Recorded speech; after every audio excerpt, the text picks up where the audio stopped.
You know those really cool shots where you've got a sharp vehicle surrounded by motion blur? Well, today I'm going to show you how to get those type of shots with your iPhone, the Reeflex Pro Camera app, and the brand new Reeflex Ultra Telephoto 3 to 600mm lens. Let's start with where to shoot. I'm at Oulton Park Circuit today, where there is a classic car event going on, and I'm really fortunate at Oulton Park because I've got a lot of freedom and choice with where I set myself up around the circuit. But there's not an exact science to the location or to your composition, but I look for places that tick these boxes. Vehicles travelling fast enough for a decent amount of motion blur, but not so fast that it is nigh impossible to pan with them with your Ultra Telephoto lens. Accelerating out of a corner or a chicane is a favourite of mine, and these are particularly good for bikes as you get them leaning. I want to be at track level, not up in the stands. I'm looking to be sideways on, as this means the most camera movement and therefore the greatest sense of speed. Finally, I want a good balance of subject and background. I want shots that are close enough to give me a detailed look at the vehicle, but not too close that there's no space either side of it. This space is important because it helps with the sense of motion blur and movement, and it's easier to capture. With all that in mind, I've come to the same location that I took those bike photos from because it ticks all of the boxes that I just mentioned, and I can see the cars coming over the hill well in advance, so I can be ready for them and I'm not taken by surprise. Right, let's get set up. To do so, I'll come a little bit further away from the track just to give me a little bit more quiet so I can talk to you. Now, the first thing I'm going to do is go to the Reeflex Pro Camera app, and then I go to RAW.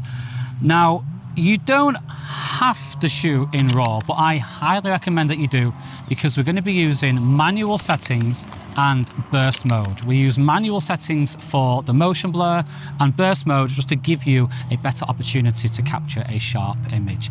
And with either of those things, manual mode or burst mode, if you use a process format like Hike or Pro RAW, then the image quality just tanks, whereas RAW is unaffected. Now with RAW, we are limited to 12 megapixels, which for me is absolutely fine. And you don't get access to the 8x camera because it is a processed lens. It's a digital lens. So we don't get the 600, we get the 300. So I want to set my ISO as low as it'll go. And now I'm doing the all-important thing of finding the shutter speed. And I do that just with trial and error. So the app wants me to shoot at around 640 of a second. Looking at how bright it is, that could be about right. So I'm just going to take any old random test shot.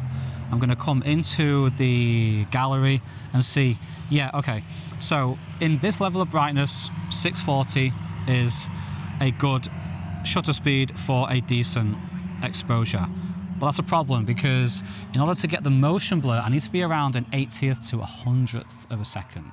So to do that, I'm going to need some ND filters, but I'll show you those in a minute. So I'm going to take two fingers, I'm going to tap on the screen to bring up the focus and exposure reticle. Now the focus reticle is the one that I want. I'm just going to drag it to the right of center, and then I'm going to wait for a car to drive through it, and then when it does, I'm going to pan with the car. Not here, I'm just showing you just to give you an idea. I'm going to pan with the car so that the car stays in focus and I get my photo. So there's a car coming over the hill, I can track it around the chicane. It's not going to be going too fast around the chicane, and then when it comes out of the other end, I can just keep it in the viewfinder, keep it in the focus reticle and hold the shutter down. So that is the technique. Let me just quickly see if I got anything. I probably didn't, and the shutter speed is, as you can see, it is it's actually too fast and too slow because the lighting has changed since I filmed that last bit, but it's fine. So that is the technique. Now, I've also just seen how much bigger the cars are than the motorbikes. I came here the other day and I shot this type of picture with those motorbikes, which obviously are a lot smaller. Now we've got cars, so I need to go back a little bit further than where I was anticipating. It should be absolutely fine. The Ultra Telephoto lens can shoot through things like fences and things like that. That's a problem that we can solve together. But in the meantime, I'm going to go and get my ND filter and fix this shutter speed. So at 700th of a second. There's no motion blur, there's no sensor speed, so I need to choose an ND filter. I need to get down to around 100th of a second. I think 80 is going to be a bit ambitious today because it is so bright. And the maximum I've got here is ND64. So ND64 is about 6 stops. Now, Reeflex do have variable NDs, which give you more stops, but I don't have those with me. It's absolutely fine. At 700th of a second, if I cut out 6 stops of light, I'm going to get around 116th of a second, which with the speed that these cars are going, should be fine for what I'm doing here today. Because one of the things that's in my favor is that the Ultra Telephoto lens is so close, I have to pan faster. So the faster I whip, the more motion blur that I'm going to get. If I didn't have it and I'm just going to not bother putting this away. If I didn't have it and I was with just a native 4x camera or even the 8x camera, I'd be whipping a lot slower and I wouldn't get nearly as much motion blur. So one of these is ND64. Here we go, ND64, just magnetically put it on the lens and let's go get those shots. So with this ND filter, I'm cutting out 6 stops of light. Now at those same settings that I took those test shots at, obviously now we can't see hardly anything, so I can slow my shutter speed down to around 100th of a second. And don't forget, when you're shooting in RAW, the viewfinder is not that accurate, so what I see on the screen may not be reflected. Also, the sun has gone in since I took those shots, so this now might be even too much. But let's see, this is something that we can work through together, and let's just see what's going on. Let me try and take some shots here. Okay, let's go through that frame by frame so we can see exactly what's happening. The car is coming around the corner. It's about to enter our focus reticle. I put the focus reticle on the car. It's primed, it's ready to go from before. It's in position. Got our exposure settings. Now all that's left to do is press the shutter, which is the easy part, and then follow the car with the focus reticle, which is the hardest part. And I press and hold the shutter down. A few moments later, or a few frames later, the burst starts to capture. This is done automatically in the Reeflex Pro Camera app, nothing to set up, just press and hold the shutter, burst captures, and then just keeping that focus reticle as steady as possible, as consistent as possible. Then the car eventually just gets too close and then it leaves the frame. And all that happened, well, let's see, we have 31 photos. We capture about 12 frames per second. So playing it back at full speed looks like this. So yeah, you've got a lot to do. And I find that getting good at this, it's just about repetition. Just keep trying. Although on this day, I was never that successful, being honest. I'm going to go through the burst that I've just taken just to see what adjustments I need to make. And you can see here, these are blurry. And then, do we get a one in focus? We do. Okay, so this is the type of thing that I'm going for. I'm going to extract this one, and then I'm going to come out of the burst and see what it looks like. So that is the thing that I'm going for. That's a pretty good shot, but it's too dark. So I've got some options. I can slow my shutter speed down even further, get even more motion blur, which would increase the level of difficulty because then it might introduce some unintentional camera shake. Or I could increase my ISO. Don't want to increase my ISO. Could ride the shutter speed a little bit further down, or I could switch to an ND16 or an ND8, something like that. But now the sun's coming back out again, so I'm probably going to stick to my ND64. So it's like a dance. It's like constantly having to make adjustments and move around. There's no one size fits all, one shutter speed, one ISO, one filter. You just have to adapt to your situation and learn. The more you shoot, the more this will become second nature to you. Rubbish. Come on. They're too big. They're so fast. This is rubbish. Crap. These are all crap. The lighting is... This is me complaining now. The lighting's hitting the car. The lighting's reflecting off the car. What I might do is I might just wait for the cloud to come over and get some more overcast ones so the lighting on the car is uniform. Because these cars are so shiny, they just don't look very good. So that's another top tip for you. Make your excuses beforehand so then people don't expect too much from you. That's crap. Here we go. I've got some better opportunities.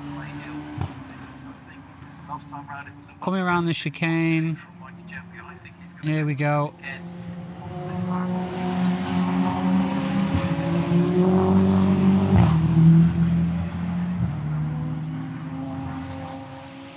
Okay, we actually got some half decent shots in that last burst that I said was crap, including this one. This one was actually deemed worthy to go in the Ultra Telephoto's Kickstarter campaign. So this was a keeper, and this is the final edited version that you saw in the campaign and on Instagram.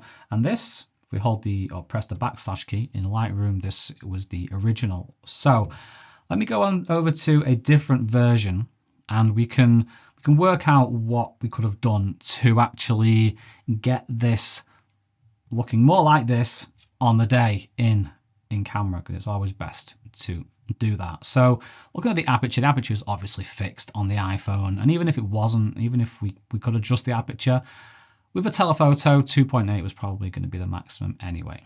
So as an aside, aperture is out. Then we've got shutter speed, so a 70th. I think I'm already at the limit of like 50th to a 70th is like the lowest that I will go with this sort of photography, with this composition and this speed. As you'll see in a minute, I've discovered something else with the slow shutter speed, which means I don't want to go any slower than this. But without that new thing that I'll tell you about, the current thing is obviously what I mentioned before, which is camera shake and things like that. So shutter speed, a 70th, that's going to stay. Then we go to the ISO. I think this is the best in-camera thing that I could have done. A 16. There's apps with so many apps now with really good noise reduction algorithms. So even if you shoot with a high ISO on the iPhone, you can send your photo through one of these apps. Lightroom's got a great denoise option, and there's a few others that I'm blanking on at the moment with some great noise reduction options as well. So I'm less afraid these days to boost the ISO as needed, and I should have done that here. So we're at 16. I should have been around 100 ISO in my opinion. So that's exactly 2.6 stops. And I can show you what that would look like if I go into the editing panel and I type 2.6 in the exposure slider here, so 2.6. That is what I would have got if I'd have shot at ISO 100. So should have done that. That's it. Also, ND64 was too much. I misjudged it. I'm happy for you to see that. I'm happy for you to see me misjudging my ND. Let's not pretend. Let us, on the content production side, not pretend that everything we do is perfect. Okay, this is realistic. I made a mistake, and it should have been ND16 or ND8. Probably ND16. ND16 is 2 stops lighter than ND64, which would have given us this. So I like that exposure. That's more like cinematic exposure, but I would say this one's probably the optimal exposure at 2.6, but ND16 would have gotten us here and hereabouts. So should have changed the ND filter to ND16. Now it still ended up as a shot used in the campaign, so it is what it is. But let's look at something else here. Finally, we've got a sharp front end, and what a car this is, by the way. It looks like a Zonda. I don't know what type of car it is, but anyway, the front end is sharp, the back end is blurry. Why is this? Now, I think it's because of the shutter speed. Now, I discovered this on the day with you. I actually investigated this as I was editing my photos myself. So I learned on this tutorial. This is our faster shutter speed test shot. We're at 700th of a second, and the whole car is sharp, and all the faster shutter speed shots, the whole car was sharp, where it doesn't matter where I put the focus reticle. But coming back to, let's use a different example. Let's go to this one here. The front of the car is sharp, the rear of the car is blurry. Same with this one. Same with all of them.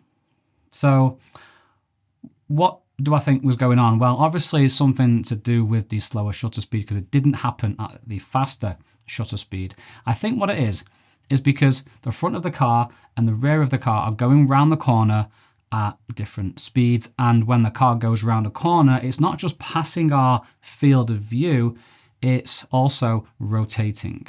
And it is rotating, like the front and the back are, from the camera's perspective, traveling at different speeds. Now it's very, very slight, but that speed difference is enough to cause this sharp, not so sharp, at this shutter speed. That's key. At this shutter speed, the speed difference between the front of the car and the rear of the car is enough to cause this. That is my conclusion. That's what I'm going with. Now, it's obviously not the effect I was going for. It's not the look I was going for, but it's not like, I don't hate it. I think it adds a bit even more dynamic. Would I prefer a fully sharp vehicle from front to back? I don't know. Honestly, I honestly don't know. I'm quite easygoing about this stuff. All right, folks, that is it. Thank you so much for watching. I hope you've learned something. I hope you enjoyed that. If you want to get the Reeflex 300 to 600mm Ultra Telephoto lens, the link is in the description, along with the link to download the Reeflex Pro Camera app. Share this video with people who you might think will enjoy it. Like and subscribe so you do not miss another tutorial. And let me know in the comments what you'd like to see.